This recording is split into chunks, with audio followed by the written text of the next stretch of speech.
اختیار کیا کہ افراط تفریط یعنی کمی بیشی. ایک گروہ دم تعویذ کا قائل اس قدر ہوا کہ شرکیہ اور غیر شرکیہ کی تمیز ختم ہو گئی، اور دوسرے نے اتنا رد کیا کہ جائز کو بھی حرام قرار دے دیا، جبکہ حلال کو حرام کرنا بھی اتنا ہی گناہ ہے جتنا حرام کو حلال کرنا. ٹھیک ہے، اس لیے درست چیز کیا ہے اسے جاننا ضروری. مسند احمد کے الفاظ ہیں من تعلق تمیمۃ فقد اشرک، جس نے تمیمہ لٹکایا اس نے شرک کیا. ایک اور حدیث کے الفاظ ہیں ان الرقی والتمائم والطول شرک، دم تمیمہ اور دھاگے شرکیہ کام ہیں، احمد اور ابو داؤد. لفظ الرقی رقیہ کی جمع ہے جس سے مراد شرکیہ دم ہے، اسی لیے رقیہ شرعیہ کس کو کہتے ہیں؟ جو شرعی دم ہے. اس کی ممانت ہے، یعنی کس کی؟ رقیہ شرکیہ کی، لیکن جائز کون سا؟ شرعیہ. کیونکہ ہم دیکھتے ہیں کہ وہ دم جن میں شرکیہ الفاظ شامل نہ ہوتے تھے نبی اکرم صلی اللہ علیہ وسلم نے ان کی اجازت دی ہے. وہ دم جس میں اللہ کے نام، اس کی صفات اور آیات قرآنیہ تلاوت کی جائیں وہ آپ صلی اللہ علیہ وسلم سے ثابت ہیں اور جائز ہیں. عوف بن مالک فرماتے ہیں ہم زمانہ جاہلیت میں دم کیا کرتے تھے. ہم نے اس کے متعلق نبی اکرم صلی اللہ علیہ وسلم سے سوال کیا کہ اس کے بارے میں آپ کا کیا حکم ہے. آپ نے فرمایا کہ وہ دم میرے سامنے پیش کرو، یعنی کیا پڑھتے ہو، اگر اس میں شرک کی آمیزش نہیں ہو تو کوئی حرج نہیں. صحیح مسلم. جابر روایت کرتے ہیں رسول اللہ صلی اللہ علیہ وسلم نے رقی یعنی شرکیہ دم کی ممانت کر دی تو آل عمرو بن حزم عرض کرنے لگے اے اللہ کے رسول صلی اللہ علیہ وسلم، ہمارے یہاں ایک دم ہے جس سے ہم بچھو کے کانٹے کا علاج کرتے ہیں اور آپ نے رقی سے منع کر دیا. پھر انہوں نے وہ دم نبی صلی اللہ علیہ وسلم کو سنایا. آپ نے فرمایا میں اس میں کوئی برائی نہیں پاتا، جو تم میں سے اس سے اپنے بھائی کو فائدہ پہنچانے کی استطاعت رکھتا ہو اسے چاہیے کہ وہ فائدہ پہنچائے. یعنی چیزیں جب تک کہ ان میں کوئی حرام یا شرک والی چیز نہ ہو ان کے استعمال میں کوئی حرج نہیں. یہ دم قرآن و حدیث کا نہ تھا مگر شرکیہ نہ ہونے کی بنا پر رسول اکرم صلی اللہ علیہ وسلم نے اسے جائز قرار دیا. اس کی تائید ایک اور حدیث سے بھی ہوتی ہے. شفا بنت عبداللہ فرماتی ہیں رسول اکرم صلی اللہ علیہ وسلم آئے اور میں سیدہ حفصہ کے پاس بیٹھی تھی. آپ نے مجھے فرمایا کہ تم حفصہ کو نملہ کا دم نہیں سکھا دیتی جیسے تم نے اس کو لکھنا سکھایا. ظاہر ہے کہ اگر یہ دم قرآنی آیات یا احادیث رسول پر مشتمل ہوتا تو ام المومنین اس خاتون کو سکھاتی، نہ کہ وہ خاتون سیدہ حفصہ کو. اسی طرح آپ صلی اللہ علیہ وسلم نے فرمایا علیکم بالشفاءین العسل والقرآن. مشکات.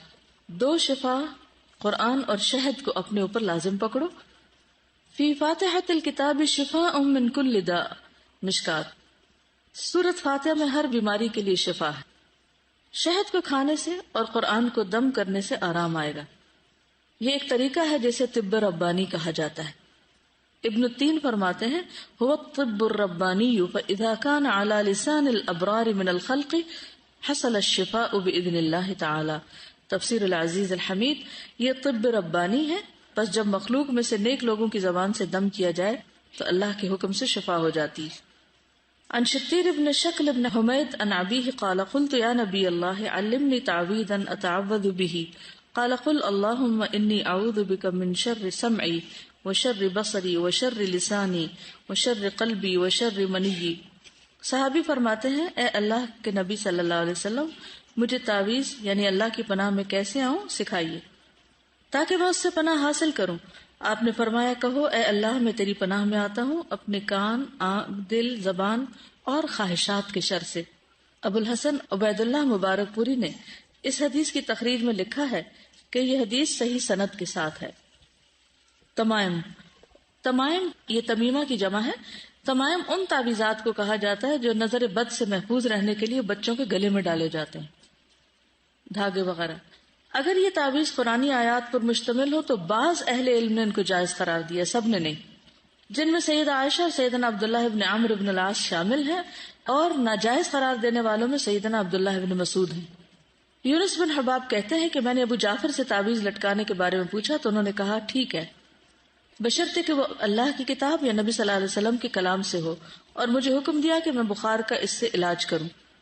یونس بن حباب کہتے ہیں کہ میں نے مدرج الفاظ چوتھی کے بخار کے لیے لکھے جسے دم جبریل علیہ السلام بھی کہا جاتا ہے. اللہم رب جبرائیل و میکائیل و اسرافیل اشف صاحب الکتاب. اے اللہ جو جبرائیل کا رب، میکائیل اور اسرافیل کا رب ہے، اس صاحب تعویذ یعنی لکھنے والے کو شفا دے. قرآن کا تعویذ لٹکانے کا فتویٰ جائز اور ناجائز دونوں پہلو رکھتا ہے، مگر افضل طریقہ یہ ہے کہ بیمار کے لیے دعا کی جائے. ٹھیک ہے، یعنی بہتر کیا ہے؟ چیز لٹکانے کی بجائے دعا کی جائے، براہ راست اس پر قرآن پڑھا جائے، نہ کہ اسے لٹکا دیا جائے، کیونکہ یہ بے حرمتی کا باعث ہوتا ہے اگر بیت الخلاء وغیرہ میں لے جائیں. مزید یہ کہ یہ کاروبار کی شکل بھی اختیار کر لیتا ہے. اس ضمن میں یہ بات یاد رکھنی چاہیے کہ وہ چیزیں جن کی افادیت قرآن و سنت سے ثابت نہیں اور جن کو رسول اکرم صلی اللہ علیہ وسلم نے منع فرما دیا، وہ پہننا یا ان کے ذریعے کام نکلوانا شرک ہے. مثلا دفع بلا اور مصائب کے لیے چھلا پہننا، سٹونز یعنی مختلف پتھروں کا استعمال، یا کالے دھاگے بازو اور کلائی وغیرہ میں پہننا. عمران بن حسین سے مروی ہے کہ رسول اللہ صلی اللہ علیہ وسلم نے ایک شخص کے ہاتھ میں پیتل کا چھلا دیکھا. آپ نے پوچھا یہ کیا ہے؟ اس شخص نے جواب دیا یہ واہنہ یعنی کمزوری کا علاج ہے. واہنہ واہن سے. آپ نے فرمایا یہ اتار دو کیونکہ یہ تجھے کمزوری کے سوا کچھ فائدہ نہ دے گا. ہمارا ایمان یہ ہونا چاہیے کہ جو طریقے اللہ اور اس کے رسول صلی اللہ علیہ وسلم نے بتائے ہیں، جن چیزوں سے ہمیں پناہ حاصل کرنے، شفا حاصل کرنے کا حکم دیا، ہم انہیں اختیار کریں، مگر وہ بھی چند شرائط کے ساتھ. کیا ہے شرائط؟ نیت یہ ہو کہ اصل شفا اللہ تعالیٰ کے ہاتھ میں ہے. نمبر 2، وہ طریقہ اسلام کے بتائے ہوئے احکامات سے متصادم نہ ہو، یعنی ٹکراتا نہ ہو. نمبر 3، جن اشخاص کے پاس دم تعویذ کے لیے جائیں وہ خود صاحب ایمان و بعمل ہو. نمبر 4، ان چیزوں کو کاروبار نہ بنا لیا جائے، یعنی بزنس نہ بنا لیا جائے. کیا سمجھ میں آیا؟ دم کر سکتے ہیں؟ کروا سکتے ہیں؟ کیا شرائط ہے؟ نیت یہ کہ شفا اللہ کے ہاتھ میں ہے، اور صرف لٹکایا نہ جائے بلکہ پڑھا جائے، کیونکہ پڑھنے میں پھر کان بھی سنتے ہیں، جسم کا ایک ایک ذرہ سن رہا ہوتا ہے، تو اس کے اندر پھر اس طرح کی تبدیلی آتی، شرک کا پہلو نہ ہو. ٹھیک ہے. لیکن کسی قسم کے منکے لٹکانا، منکے کا پتہ ہے نا، جس تسبیح کے منکے نہیں ہوتے، کیا بولتے ہیں؟ بیڈز. ٹھیک ہے. تمیمہ جو ہوتا ہے نا، تمیمہ کیا ہے؟ جو گلے میں لٹکاتے ہیں یا بازو پہ باندھ دیتے ہیں. تو عام طور پر یہ بچوں کے گلے میں ڈالے جاتے ہیں کیونکہ وہ خود پڑھ نہیں سکتے. حالانکہ ماں باپ کو ان کے اوپر پڑھنا چاہیے، لیکن بعض ماں باپ خود بھی پڑھے لکھے نہیں ہوتے، تو لوگ پھر کیا کرتے ہیں؟ صرف ان کے اوپر کچھ لٹکا لیتے ہیں. اب تو لوگ قرآنی آیات وغیرہ لکھ کے باندھ دیتے ہیں یا لٹکا دیتے ہیں، لیکن ان کو بھی باندھنا اس لیے درست نہیں کیونکہ واش روم وغیرہ میں جا کر ان کی بے ادبی ہوتی ہے، اور ہر وقت کو باندھتا اور اتارتا اور لٹکاتا اور اتارتا نہیں ہے تو مشکل ہوتی. لیکن دور جاہلیت میں اور آج بھی لوگ کیا لٹکاتے ہیں؟ بیڈز. تو تمیمہ اصل میں ان بیڈز کو کہتے ہیں، منکوں کو کہتے ہیں جو بچوں کو پہنائے جاتے ہیں. مقصد ان کا کیا ہوتا ہے کہ اس کے ذریعے ہم نظر بد سے بچیں. آپ کے یہاں کوئی اور ایسا کانسیپٹ پایا جاتا ہے کہ بچوں کو نظر سے بچانے کے لیے کیا کرتے ہیں؟ چھری رکھتے ہیں پاس. دیکھیے 2 چیزیں ہیں، ایک ہے ابھی نظر شظر کچھ نہیں لگی، پروٹیکشن کے لیے کچھ کام کیے جا رہے ہیں، اور ایک ہے نظر لگ چکی ہے اور علاج کے لیے کیے جا رہے ہیں. تو ان دونوں میں بھی فرق سمجھیے. وہ جو پہلے سے ہی لٹکا دیتے ہیں، جب بچہ پیدا ہوتا ہے تو کچھ باندھ دیتے ہیں، کچھ لٹکا دیتے ہیں، کچھ پاس رکھ دیتے ہیں، اور کیا کیا کرتے ہیں؟ بلیک کلر کی بینگل پہنا دیتے ہیں.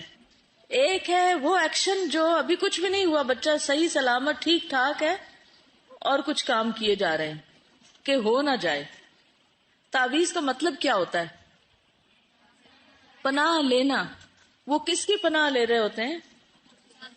اس خاص چیز کی، کہ یہ چیز بچائے گی. یہ کانسیپٹ غلط ہے، اس کو سمجھنا ضروری ہے. ابھی آپ مکس کر رہے ہیں اس کو. یعنی یہ غلط کیوں ہے؟ سٹون پہننا کیا کلی طور پہ منع ہے؟ کیونکہ کل مجھے کسی نے سوال لکھ کے بھیجا کہ نبی صلی اللہ علیہ وسلم کے ہاتھ میں پتھر کی انگوٹھی ہوتی تھی. بجا فرمایا آپ نے. اسی لیے میں نے جب بات شروع کی تھی تو اپنی انگوٹھی دکھائی تھی. ٹھیک، تو کیا نگینا یا پتھر یا کوئی بھی کلرڈ پتھر پہننا منع ہے؟ یہ نہیں منع. کیا منع ہے؟ یہ سوچنا کہ اس پتھر کے پہننے سے میرے مال و دولت میں اضافہ ہو جائے گا، یا مجھے صحت ہو جائے گی، یا قسمت اچھی ہو جائے گی. یہ غلط ہے. یہ عمل کیا ہے کہ میں کسی بھی شر سے بچنے کے لیے اس پتھر کی پناہ لے رہی ہوں. اس کو اپنا محافظ بنا رہی ہوں. امام ضامن کا نام سنا ہوا ہے؟ وہ کیا ہوتا ہے؟ باندھتے ہیں. کب باندھتے ہیں؟ سفر پہ جاتے ہوئے. کیا سوچ کے باندھتے ہیں؟ یہ حفاظت کرے گا. ضامن کا کیا مطلب ہے؟ ضمانت دینے والا. کس چیز کی ضمانت دینے والا؟ حفاظت کی، کہ کچھ نہیں ہوگا. لیکن اس کے باوجود بھی لوگ دنیا سے چلے جاتے ہیں، اور جب وہ غسل دینے لگتے ہیں تو پھر ان کا اتارتے ہیں. تو اس کانسیپٹ کو پہلے سمجھیے کہ معاشرے میں ہوتا کیا ہے. کیونکہ جب آپ کسی کا کچھ لٹکا ہوا دیکھیں، آپ کہیں غلط ہو گئے، کیسے غلط، تو آپ کہیں گے نہیں ہم نے پڑھا تھا، وہ استاذہ نے بتایا تھا غلط ہے. یہ کوئی دلیل نہیں ہے کہ فلاں نے بتایا تھا. خود عقل سے کام لیجئے کہ کیوں غلط ہے. کیوں غلط ہے کوئی بتائے گا؟ بتائیے. یعنی اس مخصوص چیز کی وجہ سے ہم محفوظ ہیں، یعنی اس کو نفع نقصان کا مالک سمجھ لیا ہم نے، ہم اس کا سہارا لے رہے ہیں. یہ ہے اصل غلط چیز. تو کوئی بھی چیز جو اس کے مشابہ ہو، ضروری نہیں کہ صرف من کا ہو، اینی آبجیکٹ جس سے یہ امید وابستہ کر لی جائے کہ اب مجھے کچھ نہیں ہوتا کیونکہ میرے ہاتھ میں فلاں چیز ہے، یا میرے ساتھ وہ چیز ہے، یا میرے پاس وہ چیز ہے. ٹھیک ہے. پھر لوگ کہتے ہیں کہ یہ مختلف بیماریوں سے بھی بچاتے ہیں. بعض لوگ گھر میں کچھ لٹکا دیتے ہیں. ایک ہے جسم پہ لٹکانا، کچھ لوگ گھر میں لٹکاتے ہیں. مثلا کیا کیا لٹکاتے ہیں؟ ہارس شو. اچھا. الٹی جوتی لٹکاتے ہیں بعض اوقات دروازے کے پیچھے. بلو آئے ہوتی ہے، ہنڈیا رکھ دیتے ہیں. اور آپ نے کبھی دیکھا ہوگا گاڑیوں میں بیٹھے ہوں تو وہ زنجیر کے ساتھ چھوٹے چھوٹے جوتے لٹک رہے ہوتے ہیں. تو آپ کیا سمجھتے ہیں ان کو دیکھ کے؟ وہ آپ سمجھتے ہیں کہ یہ شاید ایسے ڈیکوریشن ہے. ڈیکوریشن نہیں ہوتی، وہ بھی حفاظت کے لیے لٹکا رہے. تو جوتے حفاظت کرنے لگ گئے ہیں. یعنی عقل کدھر گئی؟ گاؤں میں جس جگہ کو بچہ پیدا ہوتا ہے اس گھر کے دروازے پہ جھاڑیاں لٹکا دیتے. یعنی کوئی بھی چیز، اب آپ سمجھ رہے ہیں، کوئی بھی آبجیکٹ لٹکانا اپنے جسم پر یا گھر میں یا گاڑی میں یا پھر گھر سے باہر کسی درخت پہ لٹکانا یا کسی قبر پہ لٹکانا یا کہیں بھی، یہ سب لٹکانے کے سلسلے جو ہیں یہ درست نہیں. لیکن یہ جو آپ نے اپنے گلوں میں کچھ لٹکا رکھا ہے، یہ ٹھیک ہے؟ یہ ٹھیک ہے؟ یہ جو لٹکائے ہوئے اپنے ناموں کے ٹیگ آپ نے، یہ کیوں لٹکائے ہوئے آپ نے؟ حفاظت کے لیے، پہچان کے لیے. کیونکہ ایسا نہ ہو کہ آپ گھر جائیں اور فتویٰ صادر کریں کہ کوئی چیز جو لٹک رہی ہو اور تار پہ جو کپڑے لٹک رہے ہیں وہ بھی اتار لو، کیونکہ منع کیا گیا ہے. ہاں. اور وہ جو چپل لٹکاتے ہیں نا گھروں کے باہر، تو وہ اس طرف لٹکاتے ہیں جس طرف سے لوگ آ رہے تھے نا، تو وہ جوتا دکھاتے ہیں نا. کبھی آپ نے دیکھا ہو کہ گاؤں میں کبھی لڑتے دیکھا لوگوں کو کہ لوگ جوتے اٹھا کے ایسے دکھا رہے ہوتے ہیں؟ کچھ لوگ تو ہاتھ سے ایسے کر رہے ہوتے ہیں نا، کچھ جوتے سے ایسے کر رہے ہوتے ہیں. یہ لعنت کا بھی ایک سمبل بناتے ہیں اس کو. Money plant. منی پلانٹ سے بھی شرک وابستہ ہے. کیا اس کا نام ہی کیوں منی پلانٹ رکھا ہوا ہے؟ خوش بختی کی علامت ہے، اور جس کے گھر میں وہ فلرش کر جائے وہ گھر والے بھی اور باہر والے بھی سب بہت خوش ہوتے ہیں کہ اب خوب پیسے آئیں گے. اس طرح کی سوچ بھی دل میں رکھنا وہ بھی درست نہیں. وہاں بھی شرک کا شائبہ، کیونکہ بعض شرک بغیر آہٹ کے اندر آ جاتے ہیں. تو بہت ہی الرٹ ہونے کی ضرورت ہے. دیکھیے گھر میں ایک بڑے بڑے دروازے اور کھڑکیاں ہوتے ہیں نا، تو بعض اوقات آپ ان کو بھی بند کرتے پھر بھی مچھر آ جاتے ہیں. تو پھر آپ کیا کرتے ہیں؟ کہاں سے آئے؟ سورس معلوم کرتے نا. چھوٹے چھوٹے کہیں سے ہولز رہ جاتے ہیں. کبھی دروازے کی پوری وہ فٹنگ نہیں صحیح ہوتی، کوئی نیچے سے، کوئی ادھر سے، کوئی ادھر سے، کبھی کموڈ سے، اور کبھی اگر نالیوں کے ڈھکن نہ دے وہاں سے کچھ نیچے سے نکل آتا ہے. تو اس سے تو ہم ایک ایک سوراخ کو دیکھتے ہیں. یہ چیز گھر میں آئی تو آئی کہاں سے، پیدا ہوئی تو ہوئی کہاں سے؟ کیونکہ ہم ان سب سے ڈرتے ہیں نا. شرک کا ڈر ہی کوئی نہیں. تو کس دروازے سے کیا داخل ہو گیا، یہ بہت ہی آنکھیں کھول کے روشنی میں رہنے کی ضرورت ہے. چلیے، تو تمیمہ کیا ہوا؟ تمیمہ منکے ہوتے ہیں کالے یا سفید، دھاگے میں پرو کے گردن میں لٹکائے جاتے ہیں. ٹھیک ہے. قرآن میں آتا ہے کہ جب مرنے والے کی جان حلق کے قریب ہوتی ہے تو اس وقت کیا کہتے ہیں؟ وقیلا من راق. وہ جو راق ہے جھاڑ پھونک کرنے والا. تو عربوں کے اور ہر معاشرے کے اندر آلٹرنیٹ میڈیسن کے طور پر لوگ اس قسم کے کام کرتے ہیں کہ جھاڑ پھونک کو علاج کا ذریعہ بنایا ہوا ہے، لیکن کس چیز سے جھاڑنا اور کس سے نہیں یہ جاننا بہت ضروری ہے. تو کوئی چیز لٹکانے کے معاملے میں 2 اوپینین ہیں، یاد رہے گا. اور اگر صحابیوں کے نام بھی یاد ہو جائیں تو زیادہ اچھا ہے. کس نے جائز قرار دیا ہے؟ یعنی کہ اگر اس میں قرآن کی آیت ہے، مثلاً کسی نے کوئی قرآن کی آیت لکھ دی ہے اور اس کو کہیں بند کر کے رکھ دیا گیا یا لٹکا دیا گیا گلے میں یا کہیں گھر میں. بعض لوگ کہتے ہیں نا کہ اگر اللہ کا فلاں نام لکھ کے رکھ دو تو مثلا یا حفیظ لکھ کے رکھ دو تو کوئی بھی چور نہیں آتا، فار ایگزامپل. اب نام اللہ کا اللہ ہی کو پکارا گیا اور کہیں لکھ کے رکھا ہوا ہے. اب بعض تو اس کو جائز قرار دیتے ہیں، بعض اس کو بھی نہیں جائز قرار دیتے. کون جائز قرار دیتا ہے؟ حضرت عائشہ اور عبداللہ ابن عمرو بن العاص. اور کون جائز نہیں کرتا؟ ابن مسعود. ابراہیم نخعی کہتے ہیں صحابہ قرآن کے تمائم اور غیر قرآن کے تمائم سب کو ناپسند کرتے تھے. تو جو راجح اوپینین ہے، یعنی دونوں رائے موجود ہیں اگرچہ، لیکن ان میں سے جو راجح ہے وہ یہ ہے کہ نہ لٹکایا جائے تو بہتر ہے. ٹھیک ہے، نہ لٹکانا بہتر ہے، لیکن ممانعت کی کوئی دلیل نہیں ہے کہ کیوں نہ لٹکایا جائے. تو اس لیے پھر قرآن اور اللہ کے نام الاسماء الحسنی کے ساتھ اگر کوئی کر لیتا ہے تو اس کو آپ اگنور کر سکتے ہیں. ٹھیک ہے، کیونکہ بعض لوگ پڑھ ہی نہیں سکتے، یعنی اگر اس کی رخصت ہے نا تو کس لیے. کبھی آپ کی کسی ایسے شخص سے ملاقات ہے کہ آپ اس کو 10 دفعہ کوئی آیت پڑھائیں، آیت الکرسی سکھائیں، اور وہ پھر بھی نہیں پڑھ سکتے. ہوتا ہے نا، لیکن ان کی صلاحیت ہی نہیں ہے. اب ایسے لوگوں کے لیے کیا علاج ہو؟ ان کو بھی تو ضرورت ہے نا آیت الکرسی کی. اب آپ دیکھیے کہ ان کی رائے یہ ہے کہ اگر ہم قرآن کی آیات لٹکانے کی اجازت دیں گے تو اس سے لوگ دوسری چیزیں بھی لٹکانے لگ جائیں گے، تو پھر دروازہ کھل گیا تو لوگوں نے کہیں رکنا نہیں، تو بہتر ہے دروازہ بند ہی رہے. اور یہ کہ قرآن کا لٹکانا بچوں کے گلوں میں ویسے بھی بے حرمتی ہے. بچے نیچے الٹے لیٹ رہے ہوتے ہیں. اب مثلاً آپ نے قرآن مجید کا تعویذ بنا کے گلے میں ڈال دیا یا اس کے کپڑوں میں لگا دیا.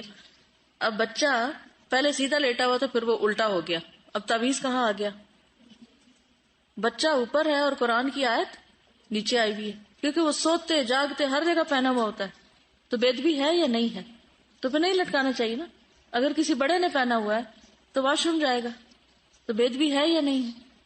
کیونکہ قرآن کی بھی ایک عظمت ہے، اس کی عزت ہے، اس کی تکریم ہے. اور اس کی دلیل ریسنٹلی میں نے پڑھی کہ نبی صلی اللہ علیہ وسلم نے ایک مرتبہ یہود کے ساتھ جب بات چل رہی تھی تو ان سے کہا کہ جاؤ تورات لے کر آؤ اور تورات میں یہ حکم دکھاؤ کہ کیا لکھا ہو. تو جب تورات لائی گئی تو آپ صلی اللہ علیہ وسلم نے اپنے گود میں پہلے تکیہ رکھا اور اس کے اوپر تورات کو رکھا. قرآن مجید تو اس وقت بک کی فارم میں نہیں تھا نا، کوئی ہڈی پہ، کوئی کسی چیز پہ، کوئی کسی چیز پہ، لیکن تورات اس وقت ایک خاص مخصوص شکل میں تھی، سکرولز کی شکل میں. تو اس کو آپ نے زمین پہ نہیں بچھا دیا، اس کو آپ نے ایسے ہی نہیں بلکہ ایک پراپر شکل میں ایک عزت اور احترام کے ساتھ اس کو کھولا. حالانکہ اس کا پتا تھا کہ اس میں تبدیلیاں ہو چکی، مگر اگر کچھ بھی حصہ اس میں اللہ کے کلام کا تھا یا وحی کا تھا تو اس کا ایک احترام. تو بعض لوگوں کو میں نے دیکھا ہے کہ وہ زمین پر ایسے قرآن مجید رکھ دیتے ہیں، ادھر ادھر رکھ کے چھوڑ دیتے ہیں، یا ادب احترام نہیں کرتے، تو یہ درست نہیں ہے. تو تمام یہ تمیمیں یا تعویذ بنا نہیں سکتے. اور